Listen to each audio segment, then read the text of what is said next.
We are honored to have joining us live from Venice, Louisiana, Billy Nungesser. He has been right at the forefront of this whole disaster. He's the president of Louisiana's Plaquemines Parish. Mr. Nungesser, thank you for joining us.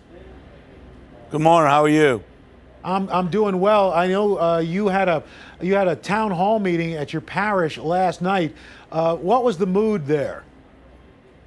The people are scared to death.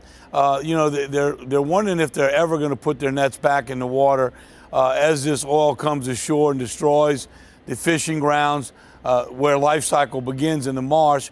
And we're asking BP to step up to the plate. They gave them a check, but they haven't said anything else. Are they going to get a check next month? Are they going to be made whole? So we're asking BP to put a plan in place and tell them what's next.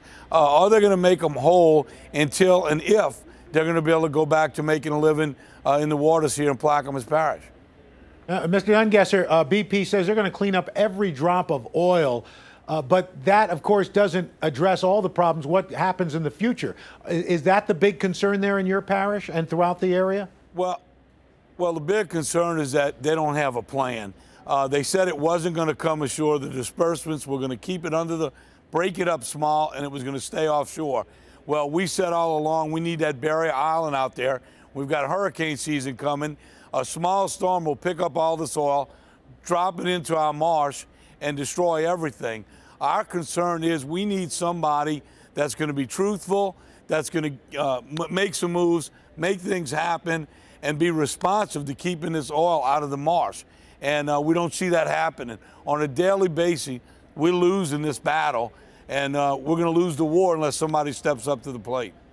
What about the idea? Your group came up with an idea for, I guess, this barrier island. Coast Guard, some other folks say that's not going to work. Where do you go from here? Well, Admiral Allen says it can't be done. It'll take a year or two. I don't think Admiral Allen's ever built a barrier island, but I know the people that I've surrounded myself with have done it for 30 years. If we would have started, we'd have 10 to 20 miles of barrier island out there today, and that's 10 to 20 miles of Louisiana marshlands we have saved. If we'd quit talking and criticizing and put some boots out there and get something done, we can save this marsh. But if they're going to criticize our plan, show us a better plan. Just like cleaning up in the marsh, we're giving BP 24 hours, 2 skimmer boats, and a couple people out there with absorber boom is not cleaning up our marsh. Show us a plan or get out of our way and let us do it. Give me the money. We'll put the crews out there and save our marshland. But right now, there is no plan. The Coast Guard doesn't have a better plan. BP doesn't. We're hoping the president will come down here, shake it up like he did last time, make some things happen. All right, Billy Nungesser, that happens on Friday when the president comes down. We'll be checking back with you. Thanks so much for joining us.